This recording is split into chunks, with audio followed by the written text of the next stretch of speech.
Assalamualaikum warahmatullahi wabarakatuh. Bismillah, alhamdulillah, wassalatu wassalamu ala rasulillah Muhammad bin Abdullah wa ala alihi wa sahbihi wa mawalah, amma ba'du. Hadis arba'in yang ke-9. Hadis arba'in yang ke-9. Bismillahirrahmanirrahim. An Abi Hurairah radhiyallahu anhu, an Abi Hurairah Abdurrahman bin Sakhar qala sami'tu Rasulullah sallallahu alaihi wasallam yaqul ma nahaitukum anhu fajtanibuhu wa ma amartukum bihi fa'tu minhu mastata'tum fa innama ahlakal ladzina min qablikum kasratu masailihim wa ikhtilafuhum ala anbiya'ihim. Rawahul Bukhari, halaman Sahih Bukhari halaman 707.688. Di dalam kitab Muslim halaman 1337. Hadirin kaum muslimin rahimakumullah, artinya An Abi Hurairah, dari Abi Hurairah radhiyallahu anhu, yaitu Abdurrahman bin Sakhar radhiyallahu anhu, beliau berkata, aku mendengar Rasulullah sallallahu alaihi wasallam bersabda, apa saja yang aku larang untukmu maka lakukanlah. Apa saja yang aku larang kepadamu maka jauhilah. Apa saja yang aku larang untukmu sekalian maka jauhilah. Wa ma amartukum bihi fa'tu minhu, dan apa saja yang aku perintahkan padamu sekalian maka kerjakanlah.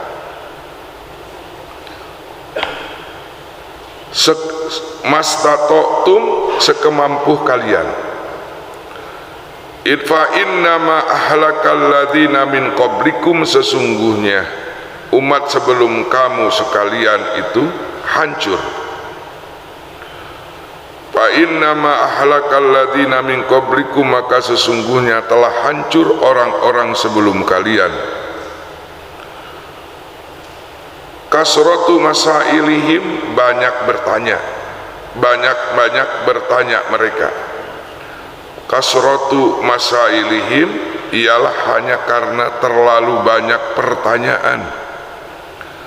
Kasratu masailihim karena terlalu banyak pertanyaan yang mereka ajukan. Wahtilafuhum ala anbiya'ihim, dan karena perselisihan mereka dengan nabi-nabi mereka. Wahtilafuhum ala anbiya'ihim, dan perselisihan mereka kepada nabi-nabi mereka. Ini hadis yang ke-9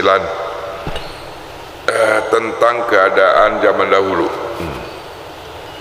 Hadirin kaum muslimin, saya perkenalkan dulu nama Abu Hurairah.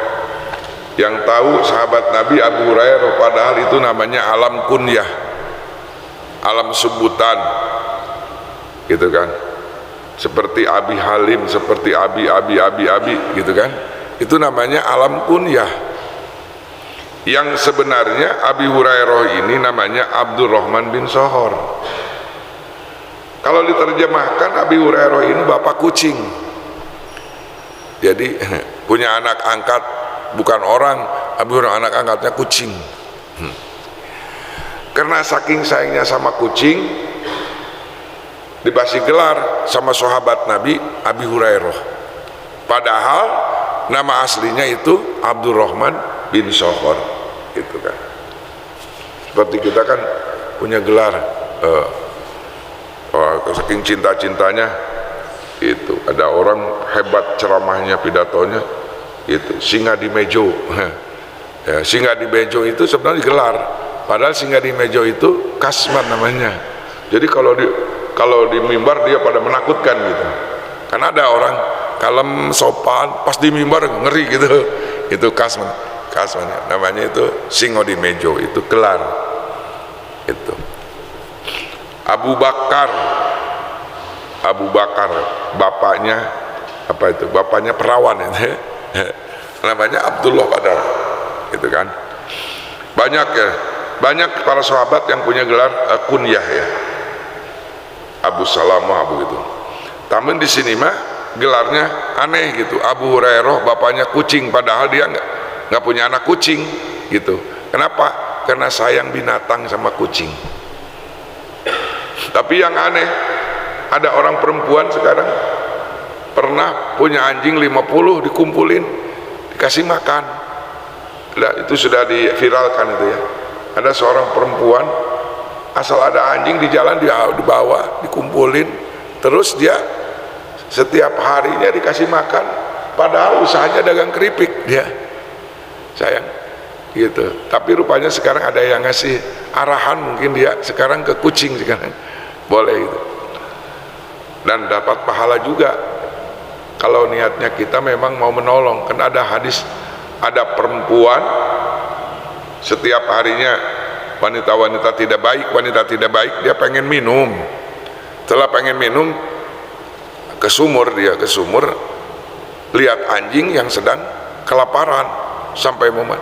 Akhirnya dia ngambil air, sepatunya dibuka ke sumur, kemudian dibikin gayung. Setelah itu si anjing itu dikasih minum sampai segar, maka gupirolaha, orang itu dapat ampunan Allah dan jadi orang soleh.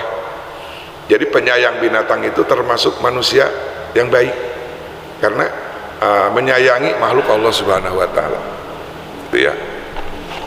Walaupun bukan binatang guer muhtarom, karena anjing itu termasuk binatang guer muhtarom yang tidak dihormati karena najis mugolazo. Kenapa dapat pahala? Karena menyayangi ciptaan Allah, bukan najis mugalazonya, bukan, karena ciptaan Allahnya. Itu paham ya? Nah, Abu Hurairah ini pernah dalam riwayat walaupun tidak masuk, dia kucing sedang tidur di jubahnya, dia mau sholat, maka digunting jubahnya jangan sampai kucingnya terganggu tidur. Wah, kalau kita kan ditarik aja gitu. Menghargai kucing. Allah, itu Nabi Sohor.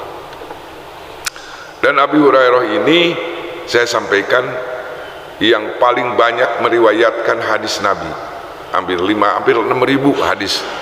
Ranking yang kedua Siti Aisyah radhiyallahu anha yang paling banyak meriwayatkan keadaan Nabi, baik ucapan dan tindakannya. Dan Abdullah bin Sa'ur ini orangnya aduh Allah masalah, lupa lagi kampungnya.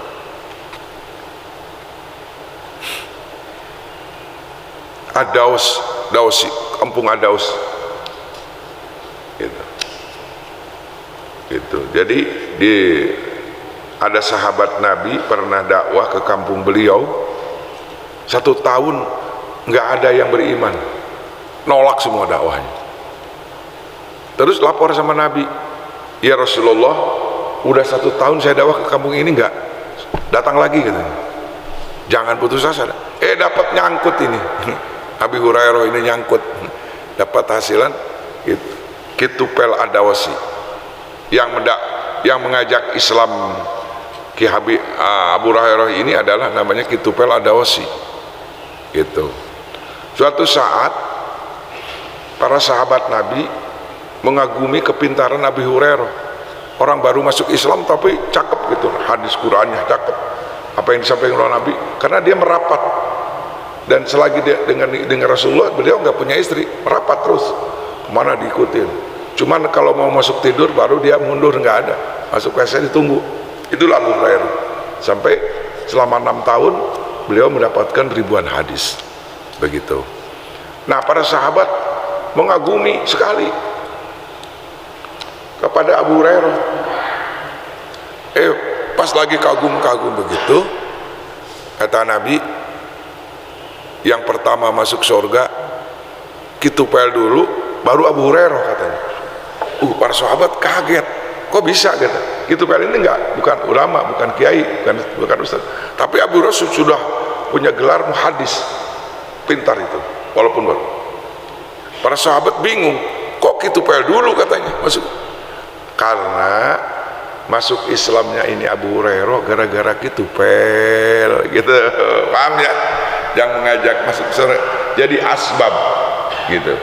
Karena walaupun bagaimana sholat tahajudnya, baca Qur'annya, hadisnya, tetap pahalanya setor sama kitupel dulu.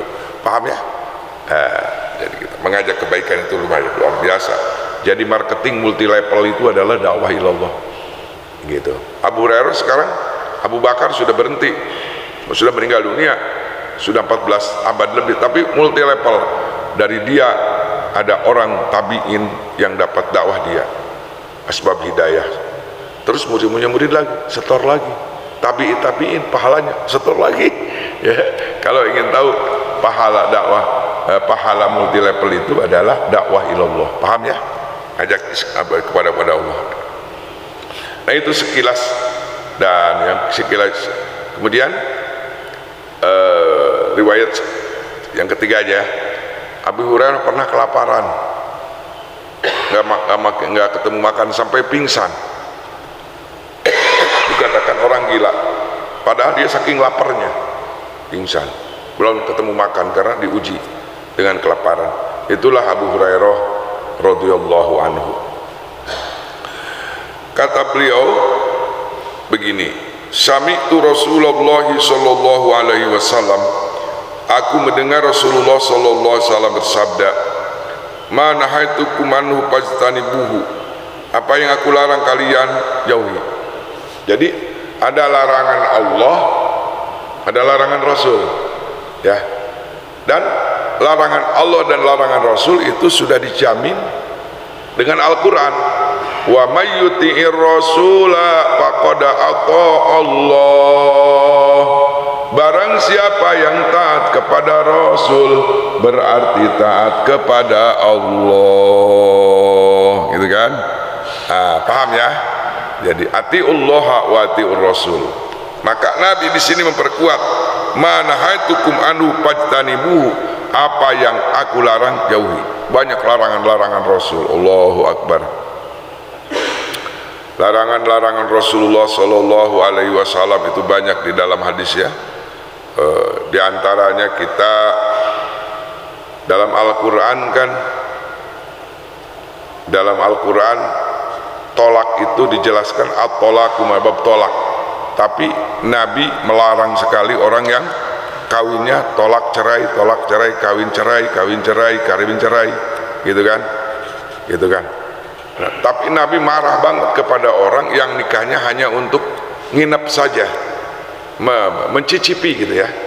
La'anallahul mudawwikina wal mudawwiqat.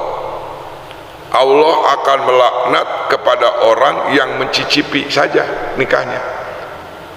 Bapak mau nikah, insya Allah mau nikah, tapi maaf nikahnya paling juga seminggu saya daripada saya nganggur saya sebelum keluar negeri. Wah itu nggak boleh, itu mencicipi, itu dilarang sama Nabi, itu nggak boleh ya. La'anallahul mudawwikina wal mudawwiqat. Allah akan melaknat kepada orang yang mencicipi perkawinan. Dan apalagi kawin mut'ah, kawin kontrak itu sudah jelas dilarang oleh umat Islam.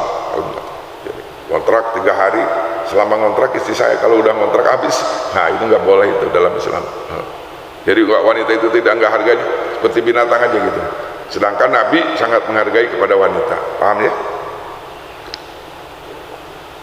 Ini serakah ini, alhamdulillah nih malam batuk-batuk tapi sekarang sembuh, alhamdulillah.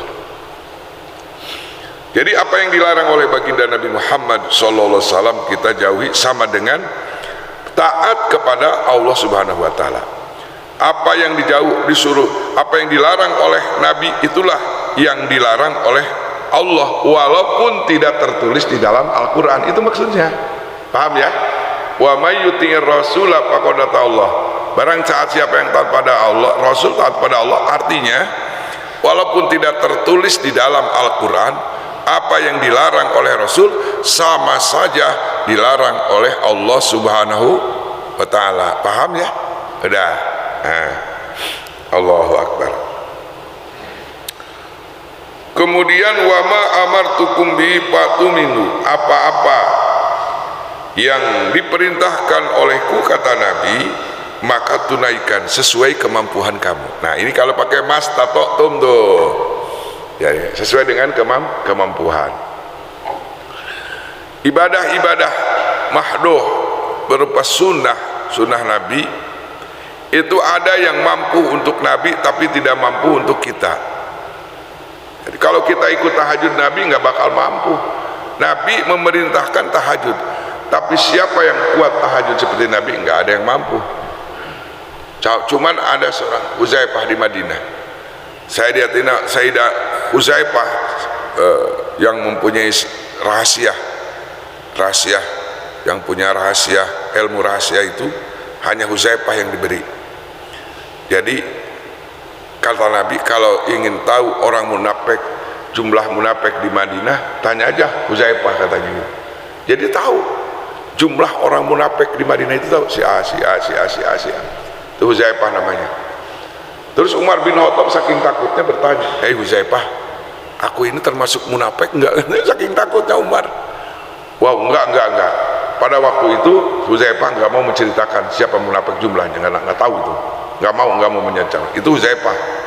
Itu setiap sahabat punya keistimewaan masing-masing.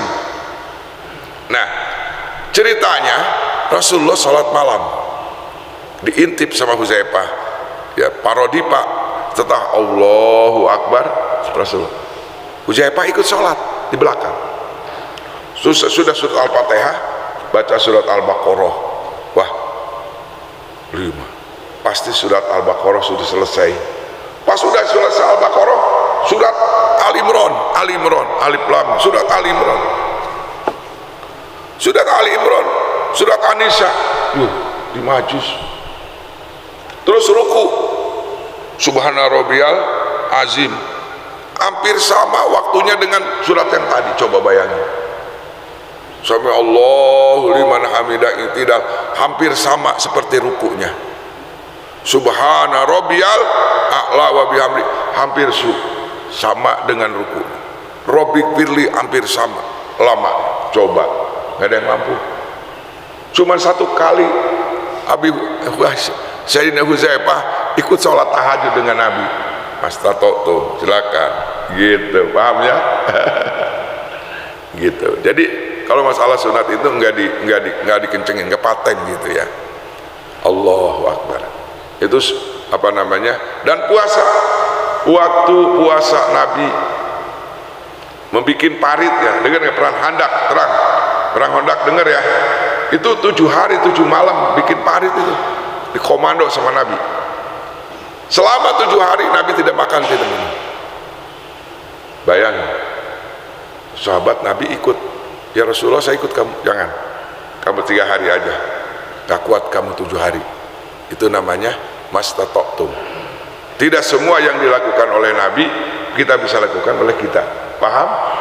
Oke. Wa ma amartukum fa'tu minhu mastata'tum. Apa yang diperintahkan oleh aku, itu laksanakan sesuai dengan kemampuan kalian. Allahu Akbar. Hadirin kaum muslimin, di sini Allah sampaikan, Nabi sampaikan, ya suaranya serak ya. Fa innama ahlakal ladzina min qablikum, maka sesungguhnya ahlakal ladzina min qablikum, telah rusak orang-orang sebelum kalian karena terlalu banyak persoalan, karena terlalu banyak pertanyaan. Wahtilafum ala anjayib, dan menentang kepada para nabi. Jadi kalau ingin tahu yang banyak pertanyaan umat dahulu itu zaman Nabi Musa, bertele-tele itu, sampai dalam Al-Quran, kama su'ila Musa wala tas'alu kama su'ila Musa, jangan kau banyak bertanya seperti Nabi Musa ditanya terus. Jadi Nabi Musa itu yang tahu umurnya hanya Allah Subhanahu wa ta'ala. Dalam kitab Fathul Bari dijelaskan, Nabi Musa pernah memegang bulu kambing, punggung kambing, pegang, kata Nabi Musa, tek, dipegang punggungnya kambing itu. Kata Gusti Allah, tahu nggak umur kamu Musa? Umur kamu itu, coba hitung bulu kambing yang kau pegang itu berapa jumlahnya. Nah umpamanya nih, ini bulu kambing, di sini kan. Nah, ini kan bekas telapak tangannya kan di sini banyak bulunya di sini, bulu kambingnya. Disuruh dihitung sama Gusti Allah, itu umur kamu katanya. Panjang umurnya. Coba periode Firaun. Udah Firaun bertemu dengan Nabi Khidir. Udah bertemu dengan Nabi Khidir, apa namanya lagi? Dengan siapa lagi? Musa Samiri. Ya, Musa Samiri itu kan. Banyak itunya. Peristiwanya banyak. Dan Bani Israel ini penyakitnya adalah selalu banyak bertanya-tanya. Nah, contoh, dan Bani Israel ini pandai memfitnah. Nabi Musa pernah difitnah. Bangor itu ya, kenapa sih katanya? Tahu nggak kamu? Musa kalau mandi suka ngumpet katanya. Ternyata dia hernia katanya. Gitu. Sedangkan wanita Bani Israel paling benci sama orang hernia. Digosipin. Itu dalam kitab Sahih Bukhari ya, Tajridus Shoreh. Gitu. Tahu nggak? Kalau Musa kalau tidurnya, kalau mandinya selalu ngumpet katanya sendirian. Ternyata si Musa itu orang hernia. Akhirnya orang Bani Israel nakal. Lagi mandi, Nabi Musa diintip. Ini awas, Sahih Bukhari ya, bukan ngarang nih aku nih. Diintip. Pas diintip, pas Nabi Musa naruh baju di batu, batunya lari. Pas sudah beres mandi, Nabi Musa itu batu yang ada pakaian Nabi Musa itu lari, dikejar sama Nabi Musa dalam keadaan tidak pakai baju, tidak pakai celana. Ternyata bukan enggak hernia. Pas delongok, waduh fitnah nih katanya. Lu bilang Musa katanya buruk hernia, ternyata enggak, lu itu jahatnya Bani Israel. Itu ada dalam kitab Sahih Bukhari. Nah, kemudian peristiwa selanjutnya di dalam surat Al-Baqarah ada pembunuh misterius. Ada pembunuhan misterius. Itu ternyata pembunuh misterius itu bukan sekarang aja. Di zaman Nabi Musa sudah ada pembunuh misterius itu. Orang kaya se-Bani Israel meninggal dunia, tapi pembunuhnya tidak bisa diketahui. Begitu. Akhirnya datang kepada Nabi Musa. Ya Musa, tolong ini. Kalau kamu Nabi dan Rasul, coba tolong mintakan sama Tuhan kamu. Gitu kan. Bahwa di negeri kami ini sedang mendapatkan musibah. Ada orang kaya mati tidak diketahui pembunuhnya. Dijawab sama Nabi Musa, "Ola antadzbahu baqarah." Gampang. Kalau ingin ketemu pembunuh misteriusnya, udah saja sembelih apa itu? Sapi betina. Bani Israel ngaledek, qalu atattakhiduna huzwa. Ngaledek lain cenah Musa maneh ka urang. Ngaledek, enggak nyambung. Suruh minta petunjuk siapa pembunuhnya, kok yang disuruh suruh menyembelih sapi. Begitu. Qala a'udzu billahi nakuna minal jahilin. Cek Nabi Musa, kata Nabi Musa, aku berlindung daripada orang-orang bodoh. Baik kalau begitu. Nanya lagi itu si Musa, si Bani Israil. Yang bagaimana? Baqarah yang bagaimana? Dijawab oleh Nabi Musa, sapi betina. Gitu kan. Yang tidak tua, yang tidak muda, yang belum pernah terpakai. Gitu kan. Yang belum pernah dipakai kerja untuk menyiram. Gitu. Yang bagaimana lagi katanya? Sopro untasurun nadirin, yang kulitnya kuning, yang enak dipandang. Itu padahal cukup dengan sembelih Baqarah aja. Nanya lagi, yang warnanya bagaimana, yang umurnya bagaimana, tanya-tanya. Padahal kalau cukup pada waktu itu menyembelih menyembelih sapi, ya udah dapat. Nah, makanya banyak bertanya. Gitu. Banyak bertanya. Nah, di sini juga kan banyak, kalau dalam dunia pesantren, dunia pesantren mah lucu, Pak. Ya. Dikasih doa sama kita, sama gurunya. Itu santunan nanya, berapa kali semalam?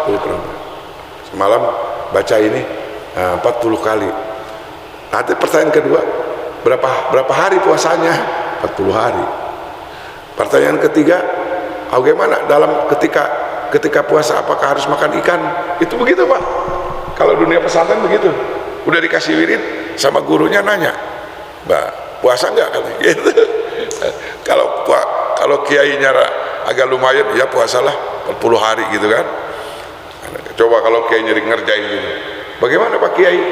Kalau ini dulu kan kalau wirid kan apa namanya? Nggak suka makan, nggak mau makan ikan. Udah jangan makan ikan selama 40 hari, makan garam aja. Begitu. Ada yang begitu Pak. Anggarannya kenapa? Akibat banyak bertanya gitu. Sekarang pengajian kalau banyak bertanya kadang-kadang di luar judulnya nggak sampai. Kita mengaji masalah bab wudu banyak pertanyaan, akhirnya nggak selesai karena banyak bertanya gitu. Boleh pertanyaan lah 2, 3, 4, tapi jangan sampai waduh gitu. Ada pertanyaan, forum pertanyaan itu ada, dan Nabi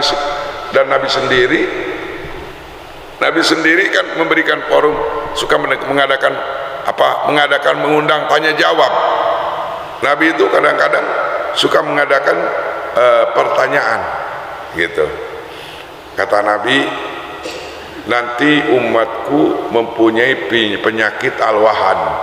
Sedangkan alwahan itu pada waktu itu bahasa Arab masih asing, baru dengar para sahabat apa itu alwahan.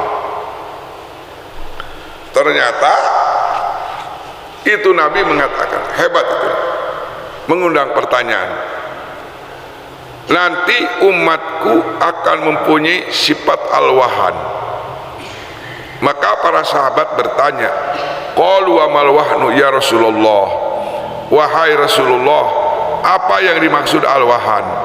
Maka jawab Nabi, hubbud dunya wa karahiyatul maut. Penyakit umatku nanti cinta dunia, itu takut mati. Ada nggak sekarang penyakit itu? Cinta dunia, takut mati, ada nggak sekarang? Ada enggak? Ada. Ini alwahan namanya, gitu kan, takut mati karena menegakkan kebenaran, wahan itu, gitu. Nah, mudah-mudahan kita jangan punya penyakit wahan ya Allah. Penyakit wahon. Kalau bahasa Sunda wahon itu mobil. Kalau Nabi wahan itu hubud dunya wa karahiyatul maut. Dan boleh pertanyaan yang hubungan dengan pendidikan, seperti Nabi ditanya oleh malaikat Jibril yang menyerupai laki-laki yang kemarin itu dalam hadis arba'in gitu kan, sudah yang pertama, sampaikan wahai Nabi, boleh pertanyaan tapi yang mendukung pendidikan untuk masyarakat, jangan seperti zaman kaum Bani Israel, jangan gitu, kama su'ila Musa gitu. Seperti malaikat Jibril mengadakan metode tanya jawab terhadap baginda Rasulullah SAW, datang tiba-tiba menyerupai laki-laki yang hitam rambutnya, baju putih, kemudian lututnya ditempelkan dengan lutut Nabi dan bertanya, wahai ya Muhammad, terangkan kepadaku tentang iman dan Islam dan ihsan. Dijawab oleh Nabi. Nah, ternyata pada waktu itu para sahabat nggak tahu rukun Islam ada berapa, nggak tahu. Rukun iman para sahabat pada waktu itu nggak tahu. Kemudian rukun ihsan nggak tahu, kiamat dan tanda-tanda kiamat nggak tahu. Maka metodenya bagus. Malaikat Jibril bertanya kepada baginda Nabi Muhammad Sallallahu Alaihi Wasallam. Dan boleh kita mengadakan tanya jawab, kompromi dulu dengan guru. Telepon dulu, Pak Kiai ini ada pertanyaan nih, SMS ke UA, tolong dijawab gitu pertanyaan ini. Nanti di Masjid Al-Hidayah Pak Yai atau Pak Uwa Opik ada pertanyaan, nah usulah masalah korban, masalah tahajud dan sebagainya, tolong nanti disampaikan. Itu nggak apa-apa itu, sesuai dengan keperluan. Nah, waktu malaikat Jibril datang kepada Nabi, para sahabat nggak tahu berapa rukun Islam, nggak tahu, rukun iman nggak tahu, rukun ihsan nggak tahu, kiamat Nabi sendiri nggak tahu, tanda-tanda kiamat dikasih. Yang tadinya tidak tahu jadi tahu. Itu yang objektif dan efektif pelajaran. Hadirin kaum muslimin, jadi ruksaknya zaman dahulu itu karena karena banyak bertanya. Akhirnya apa? Kaum Nabi Musa kerugian beras besar. Nah, akhirnya dicari gitu kan, sapi yang kuning, sopro untasur nazir. Ternyata itu sapi yang kuning warnanya seperti emas, itu ada di orang yang miskin, orang soleh. Pas ditawar berapa, kata yang punya onta, yang kayaknya punya sapi, timbang aja sapi saya berapa kilo. Kalau sapi saya 100 kilo, beri 100 kilo dengan emas gitu. Coba kalau mencari sapi aja kan murah, sapi biasa makan. Tapi sapi yang kuning warnanya, yang sudah disipati oleh Nabi Musa, ternyata pas dibeli apa coba, seharga beratnya sapi. Coba sapi, kalau sapi limosin berapa kilo coba, limosin. Sapi biasa aja berapa, ada 100 kilo lebih. Nah akhirnya itu dibeli dengan keadaan repot, hampir saja tidak dibeli karena harganya mahal. Apa yang terjadi hadirin kaum muslimin, pas dapat apa sapi yang kuning yang pesanan apa, dipencit, disembelih, kemudian dagingnya ditempelkan kepada orang yang mati tadi, yang orang kaya, yang mati terbunuh, yang bunuh misterius. Ternyata setelah sapinya ditempelin sama lidahnya, itu si mayit bangun dulu, hidup lagi. Itu surat Al-Baqarah nih, awas, cerita surat Al-Baqarah nih. Bangun, kata orang itu, sesungguhnya yang membunuh saya adalah keponakan saya. Yang cari siapa pembunuh, yang marah-marah itu ternyata dia, kata yang membunuh saya. Itu yang marah-marah, siapa yang membunuh pamanku, begitu marah-marah. Saya nggak suka, nggak ridho paman saya dibunuh, nggak tahu dia yang bunuhnya itu. Maling teriak. Ada nggak orang begitu? Sekarang ada nggak politik begitu? Itu ternyata orang yang kaya yang dibunuh itu, yang mencari pembunuhnya itu justru dia yang bunuh keponakannya. Siapa yang membunuh paman saya nggak ridho. Pas si mayit bangun hidup lagi, dia yang bunuh saya. Masya Allah. Maka yang punya sapi jadi orang kaya mendadak, yang bunuh pamannya itu jadi dihukum mati. Itu misalnya tentang orang soleh dan orang toleh. Nah, itu riwayat zaman Nabi Musa alaihissalam tentang pembunuh misterius. Karena banyak bertanya, akhirnya dia menyembelih sapi yang paling mahal. Tapi dalam tafsir, kalau seandainya itu Bani Israel cari sapi biasa saja sudah bisa menjawab masalah. Karena dia banyak bertanya, repot juga ahlinya. Maka di sini katakan, fa inna ahlakal ladzina min qablakum kasratu, gitu kan, kasratu masailihim wahtilafuhum ala imbiyaihim, dan banyak menentang kepada Bani Israel. Penentangannya Bani Israel dalam surah Al-Baqarah sudah dikasih senang sama Allah, dikasih senang makanan, menunya dari langit selama 40 tahun di apa namanya, di tempat namanya Gunung Yatihun. Itu Bani Israel itu dikasih makan 40 tahun, menunya dikirim dari langit. Wa anzalna alaikumul manna wassalwa, aku telah turunkan kepada Bani Israel manna dan salwa, anak ikan, burung, daging, yang pokoknya makanan surganya 40 tahun. Sedangkan enggak ada menu yang paling tinggi kecuali dari surga. Jadi Bani Israel sudah dikasih makanan surga sebelum meninggal. Tapi apa, punya penyakit, wahtilafuhum ala imbiyaihim, ngelawan. Qalu lan nasbira ala ta'amin wahidin, kata Bani Israel, ya Musa, saya enggak kuat lagi, bosan makan itu lagi gitu nih, gitu. Saya mau keluar aja lah, saya cari ke pasar aja. Padahal di pasaran paling gak orang mah jengkol, bonteng, peuteui, bararau. Itu mah dari langit, cari pengen makanan yang lebih rendah.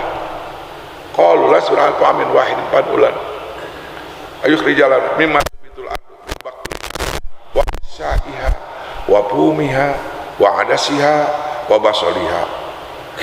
Ya lo tuh coba neangan bawang beureum, bawang kacang adas, bawang putih, berarau, padahal sudah dikasih makanan menu mana wasalo. Itu ngarannya waqtilafu ala anbiyaihim. Mereka banyak menentang kepada nabinya. Bahkan yang lebih dasar lagi, Bani Israel itu wa yaqtuluna anbiya'ahum, dan mereka berani membunuh para nabinya. Itulah hadirin kaum muslimin. Makanya kalau bapak-bapak ingin tahu rahasia surat Al-Fatihah, di dalam surat Al-Fatihah itu ada 3 jalan. Ada Shirathal Mustaqim, ada Ghairil Maghdubi Alaihim, nomor kedua ada Waladhdallin. Di jalan itu, dalam surat Al-Fatihah itu ada 3. Ada Shirathal Mustaqim, jalan yang lurus. Ada Shirathal Maghdubi Alaihim, jalan yang dilaknat, yang dibenci sama Allah. Ada dolin, ada yang sesat. Itu yang menafsirkan yaksir maghdubi alaihim, yang menafsirkan maghdubi alaihim itu adalah Nabi. Siapa maghdubi alaihim? Yahudi yang dilaknat sama Allah. Sampai hari ini coba, kalau orang sudah dilaknat, pekerjaannya mengerikan. Masjidnya dihancurin, orangnya dibantai. Anak-anak kecil pan ngeri. Kalau nggak dilaknat sama Allah, dia kan punya perasaan. Anak kecil dibantai coba. Udah berapa puluh tahun membantai anak-anak, ibu-ibu, wanita-wanita. Kalau dia tidak dilaknat sama Allah, dia punya perasaan kasih sayang, anak-anak masa dibantai. Belum di Cina, komunis, laknatullah mah, 120 masjid dihancurkan. Jumlah masjid bagus-bagus, yang disisakan hanya untuk formalitas saja, bahwa dia udah hubungan diplomat untuk luar negeri. Tapi apa yang terjadi hari ini? Bapak sudah nonton kan? Sudah nonton? Bagaimana negeri Cina sekarang? Sudah nonton belum? Sudah. Nah, tiada hari tanpa banjir, tiada hari tanpa gempa, tiada hari tanpa halilintar. Setiap provinsi diguyur hujan. Kenapa? Karena umat Islam sampai hari ini disiksa. Ada yang digunting ini, dijahit ini. Ada yang kepalanya mulut pakai pisau itu. Tapi apa? Innabat syarabika lasyadid. Itu maghdub, nggak punya perasaan. Orang lemah dibantai. Nah, ternyata orang yang sudah dilaknat oleh Allah itu pekerjaan kecil, akan berbuat kecil. Kenapa? Al-maghdubi alaihim. Yahudi sudah diponis oleh Nabi. Siapa maghdubi alaihim? Adalah Yahudi. Kan? Nah, di antaranya di sini kan banyak pertanyaan, banyak menentang. Bahkan Nabi Zakaria pun dibunuhnya oleh Bani Israel. Nabi Zakaria kan dikejar. Bapak sudah tahu kan nasib matinya tragisnya Nabi Zakaria alaihissalam. Lari, sudah lari-lari masuk ke pohon yang besar, yang pohonnya itu ada lubangnya Pak. Masuk dia ke pohon, gitu kan? Dicari, kehilangan. Mana Zakaria? Nggak ada. Nggak tahunya ngumpet di pohon. Iblis ngomong di dalam itu kan, ada di dalam pohon, diregaji Pak. Bayangkan, nabinya sendiri diragaji kumuridna. Itu namanya apa namanya? Waqtilafu alam, menentang. Menentangannya bukan pembicaraan, berani membunuh. Itu Bani Israil. Nauzubillah min dzalik. Makanya sebenarnya dolin itu siapa? Dolin itu adalah orang yang mengatakan bahwa Tuhan itu ada punya anak, punya istri, punya bapak. Kalau punya istri, punya anak berarti punya kakek, punya uyut gitu kan. Itu dolin. Tapi sekarang banyak alhamdulillah pendeta-pendeta yang masuk Islam. Karena perdebatan yang santun gitu. Masuk Islam banyak. Luar biasa. Nah, ini hadirin kaum muslimin, kita simpulkan bahwa Nabi itu sangat sayang kepada umatnya. Jangan banyak gampang aja, simpel. Yang dilarang sama aku jauhkan, yang diperintahkan laksanakan. Itu aja, simpel gitu. Tidak memberatkan kepada umatnya. Kenapa Nabi taraweh sampai 3 malam di masjid? Takut bahwa taraweh itu diwajibkan. Jadi coba kalau wajib taraweh kan berat, jangan-jangan taraweh, sholat isya juga banyak yang ditinggal sekarang, betul nggak? Ya, udah puasa Nabi kan, puasa bulan Ramadan 30 hari, kemudian buka sholat. Nabi itu cuman 3 hari berjamaah di Masjid Madinah taraweh. Kenapa? Takut Nabi disyariatkan sholat taraweh itu diwajibkan. Kalau diwajibkan kasihan sama apa? Sama umat. Nah, kemudian apalagi yang Nabi tak khawatir? Laula an asyukku ala ummati la amartuhum bisiwa. Kalau seandainya aku tidak memberatkan kepada umatku, pasti aku perintahkan bersiwak setiap sholat. Am tekarunya setiap sholat pasti gosok gigi itu wajib, kata. Cuman karunya, jadi hukumnya sunat muakkad siwak itu hadirin. Itu cirinya rahmatan lil alamin itu Nabi sampai di sana nggak mau memberatkan kepada umatnya. Hadirin kaum muslimin, mudah-mudahan mari kita berdoa kepada Allah Subhanahu wa taala, mudah-mudahan kita, ibu bapak kita, guru-guru kita ya, jadikan orang-orang yang baik. Apalagi tadi sudah kita menyolatkan perempuan, tadi laki-laki yang tadi salah, perempuan, laki-laki ya. Jadi saya Allahumma gfir lahu aja, walaupun perempuan Allahumma gfir lahu rujukin sama mayit aja, tapi ternyata alhamdulillah laki-laki ya, Allahumma gfir lahu. Coba luar biasa kalau bapak tahu isinya itu Allahumma gfir lahu, ya Allah ampuni dosanya untuk si mayit. Coba, aduh untung itu ada lebih dari 40 tadi ya, tapi habis subuh lagi, habis masih punya wudhu ya, artinya belum apa-apa habis sholat waktu ya, habis 5 waktu. Coba luar biasa itu si mayit. Coba hadis yang mengatakan apabila ada seorang mayit disolatkan 40 orang yang tidak syirik kepada Allah, yakin orang itu dapat syafaat dari 40 itu. Amin ya robbal. Allahu akbar. Saya hitung tadi lebih dari 40. Saya jajar, 2 jajar, lebih 40 ya Pak ya. Masya Allah itu. Apa coba kandungan? Yang dibutuhkan si mayit itu yang pertama Allahumma gfir lahu. Ya Allah ampuni si mayit. Kan nggak butuh apa-apa kan? Udah aja diampuni sudah bahagia ya nggak? Kata malaikat, tenang lu, dosa lu diampuni. Gembira nggak kira-kira? Gembira. Allahumma gfir lahu. Yang kedua si mayit dikirim doa warhamhu. Ya Allah berikan rahmat kasih sayang, jangan kau laknat. Kira-kira si mayit bahagia enggak? Bahagia. Wa afihi, ya Allah selamatkan jasadnya, jangan sampai busuk. Enak gak kira-kira? Itu afiat itu, wa afiatil abdani kan, badannya afiah, artinya selamat, mulus. Karena ada di daerah Maga udah 20 tahun, pas digali mulus, itunya jasadnya mulus.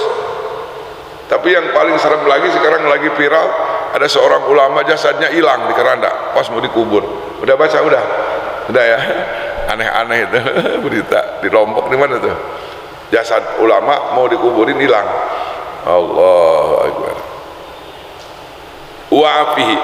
Yang keempat si mayit dikirim doa wa'fu anhu, ya Allah maafkan kesalahannya. Kira-kira si mayit bahagia enggak doa itu? Kemudian takbir yang keempat, Allahumma la tuhrimna ajrohu. Ya Allah mudah-mudahan jangan kau halangi pahala untuk si mayit. Kita kan ngirim doa tadi, jangan dihalangi, lewat aja, masuk diterima. Wala tubtinna ba'dahu.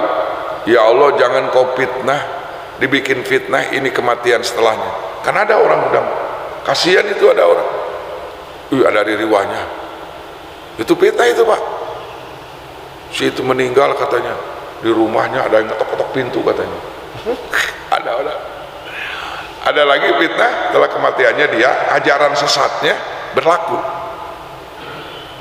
dia menyebarkan aliran sesat, setelah meninggal aliran sesatnya berlaku, itu fitnah juga gitu. Kata guru saya juga begini-gini, padahal Islam gak mengajarkan itu jadi fitnah. Kemudian banyak yang meminta-minta ke kuburan itu, jadi fitnah juga. Wala tubtina ba'da. Banyak yang minta ke kuburan situ, itu jadi fitnah itu. Allahu Akbar. Saya waktu ke Nizamuddin, ada kuburan 24 jam, enggak ada berhentinya Pak, penuh. Ini Bangla Wali, ini kuburan Nizamuddin, itu 24 jam masuk ke kuburan tanpa henti. Ini kalau kita kan ada di Cirebon ya, itu anehnya itu yang jarahnya itu bukan orang Islam aja, bukan orang Buddha, orang Hindu, Hongkong, Hucu datang. Nah, seperti kemana tuh? Ke Cirebon ya, Mbah Syarif Hidayatullah kan itu istrinya kan Cina, banyak orang Cina juga yang diarah ke situ. Nah, jadi sampai jangan sampai begitu. Waghfir lana. Nah, kena pertanyaan nih, Pak Kiai, kalau nyolatin mayit dapat pahala? Ada doanya. Waghfir lana, ya Allah, ampuni dosanya untuk kami. Tuh, saya juga yang nyolatin, pengen diampuni dosa saya, ya Allah. Walahu juga dikembali lagi, si mayit lagi dapat tuh, dan si mayit lagi dapat ampunan 2 kali tuh si mayit itu dapat doa. Wali ikhwanina alladzina sabaquna bil iman, dan bagi orang-orang yang telah mendahulukan bawa iman, kakek kami, uyut kami, jangkawareng pendahulu kami beriman. Wah, ternyata itu luar biasa ya. Coba berbobot nggak kira-kira? Si mayit gembira nggak dikasih doa itu? Gembira dong. Makanya kita harus tahu isi doa itu. Nah, bagaimana pahalanya? Tuh. Nah, kalau kita kan belum malaikat ya. Kalau malaikat dikasih surga kan biasa-biasa aja. Tapi kata Nabi, barang siapa yang menyolatkan si mayit, Nabi ini hadisnya sahih, sama dengan sedekah emas sebesar gunung Uhud. Tuh tadi tuh yang nyolatin tuh pahalanya. Makanya jangan nyolatin mayit, jangan diem. Proyek besar tuh. Kita nyolatin mayit itu proyek besar, sama dengan bersedekah emas sebesar gunung Uhud. Tuh. Aduh, luar biasa. Bapak tadi jadi sudah sedekah tadi Pak. Yang hadir di sini Bapak sudah sedekah emas sebesar gunung Uhud. Itu pahalanya. Hadisnya sahih Pak. Ya bagaimana Pak Kiai? Kalau saya sampai nganterin ke kuburan, tambah bonus lagi.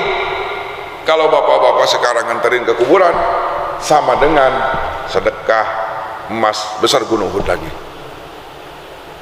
Nah, makanya tadi Bapak luar biasa tadi habis sholat subuh langsung sholat mayit, luar biasa ya. Mudah-mudahan ya si mayit itu doa kita tembus ya enggak, karena sudah dipesan sama kita, Allahumma la tuhrimna ajrahu, ya Allah tembuskan doa kami, jangan sampai tidak tembus gitu kan. Allahu Akbar. Jadi di sini alhamdulillah kita bersyukur pada Allah masih ada hidayah mulai ngaji lagi ya.